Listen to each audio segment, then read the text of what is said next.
Assalamualaikum warahmatullahi wabarakatuh. Nama Muhammad Nasoha Hambali, NIM 1812178 dari kelas PAIB semester 6 akan menjelaskan tema 11 yang berkaitan dengan pemetaan kompetensi mapping atau scanning mata pelajaran PAI di SMU. Pelajaran PAI, Pendidikan Agama Islam di Sekolah SMU kelas 12. Nah, di sini pada materi yang pertama saya mengambil hari akhir. Nah, di sini apa itu hari akhir? Hari akhir menurut bahasa artinya hari penghabisan. Dalam Quran surah Al-Baqarah surah kedua ayat 177 juga disebut hari pembalasan. Dari Quran surah Al-Fatihah surah yang pertama ayat keempat, sedangkan menurut istilah hari akhir adalah hari mulai hancurnya alam semesta, berikut isinya dan berakhirnya kehidupan semua makhluk Allah Subhanahu wa taala. Hari akhir juga disebut hari kiamat, yaitu hari penegakan hukum Allah Subhanahu wa taala yang seadil-adilnya. Quran surah Al-Mutahanah ayat 3. Guru menerangkan makna hari akhir, makna iman kepada hari akhir, periode hari akhir, hakikat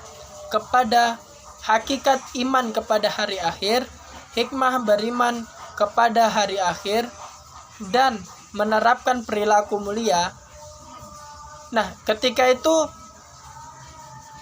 anak murid itu harus menghayati nilai-nilai. Guru harus bisa memberikan materi sehingga anak peserta didik bisa menghayati nilai-nilai keimanan kepada hari akhir. Sehingga kedepannya para siswa akan bersemangat dalam beribadah kepada Allah Subhanahu wa taala, akan mengaplikasikan ke kehidupan sehari-hari, yaitu semangat beribadah. Nah, ini dari poin yang pertama. Nah, yang materi selanjutnya yaitu kodo dan kodar. Nah, kodo artinya adalah ketentuan yang ada pada makhluk, dan makhluk itu tidak bisa mengubahnya sama sekali. Dan masalah kodo tidak akan dipertanyakan serta diminta pertanggungjawaban oleh Allah di mahsyar kelak, dan tidak dapat diubah dan telah dipertanggungjawabkan sejak zaman azali. Bila dimutlakkan, maka memuat makna kodar, dan sebaliknya istilah kodar bila dimutlakkan maka memuat makna kodo. Akan tetapi bila dikatakan kodo dan kodar maka ada perbedaan di antara keduanya. Hal ini banyak terjadi dalam bahasa Arab. Satu kata dapat bermakna yang luas ketika sendirian dan punya makna khusus bila disatukan, dikumpulkan. Sebagai contoh dapat dikatakan bila keduanya bersatu maka berbeda, dan bila keduanya dipisah maka bersatu. Maka kata kodo dan kodar termasuk dalam kondisi seperti ini. Artinya bila kata kodo dipisah dan dari kata kodar maka membuat kodar yang sebaliknya kata kodar bila dipisahkan dari kata kodo maka memuat makna kodar. Inilah perbedaan antara kedua istilah tersebut. Maka kodar ada lebih dahulu kemudian disusul dengan kodo, yakni beriman bahwasanya Allah itu mengetahui apa-apa yang telah terjadi dan yang akan terjadi, menentukan dan menulis dalam Lauhul Mahfuz, dan bahwasanya segala sesuatu yang terjadi baik maupun buruk, kafir, iman, taat, maksiat itu telah dikehendaki, ditentukan dan diciptakannya, dan bahwasanya Allah itu mencintai ketaatan dan membenci kemaksiatan. Nah, guru harus dapat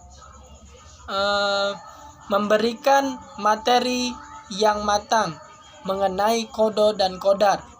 Yang pertama yaitu hakikat qada dan qadar, makna iman kepada qada dan qadar. Dan yang ketiga, hikmah iman kepada qada dan qadar. Nah, akan menimbulkan atau memunculkan dari ketiga materi itu dan qadar itu sudah tertanamkan pada siswa, maka siswa tersebut akan bersemangat bekerja dan menghindari dari hal-hal yang buruk gitu. Kadar itu guru harus dapat memberikan materi yang matang mengenai qada dan qadar. Nah, surah Al-Imran ayat 190 sampai 191 yang berbunyi, A'udzu billahi minasyaitonir rajim. Bismillahirrahmanirrahim. Inna fi khalqis samawati wal ardi wa ikhtilafil laili wan nahar layatin liulil albab alladzina yadhkuruna Allaha qiyaman wa qu'udan wa ala junubihim wa yatafakkaruna fi khulqis samawati wal ardi rabbana ma khalaqta hadza batila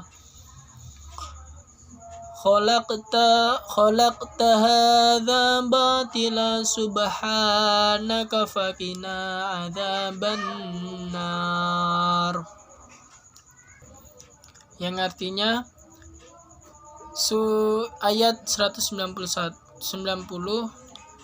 sesungguhnya dalam penciptaan langit dan bumi dan silih bergantinya malam dan siang terdapat tanda-tanda bagi orang-orang yang berakal. Nah, arti dari surah Al-Imran ayat 191 yaitu orang-orang yang mengingat Allah sambil berdiri atau duduk atau dalam keadaan berbaring, dan mereka memikirkan tentang penciptaan langit dan bumi seraya berkata, Ya Tuhan kami, tidaklah Engkau menciptakan ini dengan sia-sia, Maha suci Engkau, maka peliharalah kami dari siksa neraka. Nah, di sini sendiri bersifat kritis, maksudnya dalam Islam dimaknai sebagai pikiran seseorang yang bukan sekadar berisi masa depan di dunia melainkan juga di akhirat. Mereka yang dipandang kritis dan cerdas oleh Rasulullah adalah mereka yang berpikirnya kritis dan melampaui urusan dunia menuju ke masa depan, yakni akhirat. Nah, adapun perintah berpikir kritis dari Rasulullah SAW tercantum dalam beberapa hadis dalam Islam. Dalam Islam, berpikir kritis bisa diartikan sebagai sikap dan tindakan yang berusaha memahami ajaran agama dari berbagai sumber. Nah, adapun dalil hadis pertama tentang perintah berpikir kritis yang artinya adalah sebagai berikut.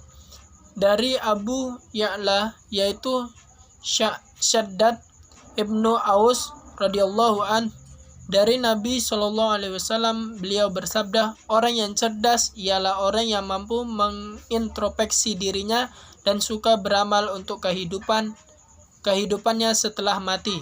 Sedangkan orang yang lemah ialah orang yang selalu mengikuti hawa nafsunya dan berharap kepada Allah Subhanahu wa taala dengan harapan kosong. Hadis rawahu At-Tirmizi. Dalam hadis tersebut Rasulullah SAW menjelaskan bahwa orang yang benar-benar cerdas adalah orang yang pandangannya jauh ke depan, menembus dinding duniawi, yaitu hingga kehidupan abadi yang ada di balik kehidupan fana di dunia ini. Nah, tadi kita sudah menganalisis apa itu surah Al-Imran ayat 190 sampai 191, apa itu, dan ada juga hadis yang sudah disebutkan. Nah, ketiga dalil tersebut bisa kita berikan ke anak didik kelas 12, dan di situ langkah selanjutnya kita memberikan tugas, yaitu memberikan tugas menghafal Quran surah Al-Imran ayat 190 sampai 191 dan menghafal dalil hadis yang telah disebutkan tadi. Nah, apa manfaat berpikir kritis? Nah, ketika sudah tertanamkan pada siswa yang telah diajarkan, akan menimbulkan sikap dan perilaku berpikir kritis. Jadi, siswa tersebut berpikir kritis ke depannya bagaimana dan tidak mengikuti hawa nafsu. Itulah yang bisa saya paparkan mengenai pemetaan kompetensi pada mata pelajaran PAI di SMU kelas 12. Ada 3 materi dan saya sudah menjelaskan pemetaan kompetensi itu sendiri. Dan materi yang saya ambil yang pertama yaitu hari akhir, yang kedua qada dan qadar, dan yang ketiga yaitu berpikir kritis. Semoga ini semua bermanfaat. Saya undur diri. Assalamualaikum warahmatullahi wabarakatuh.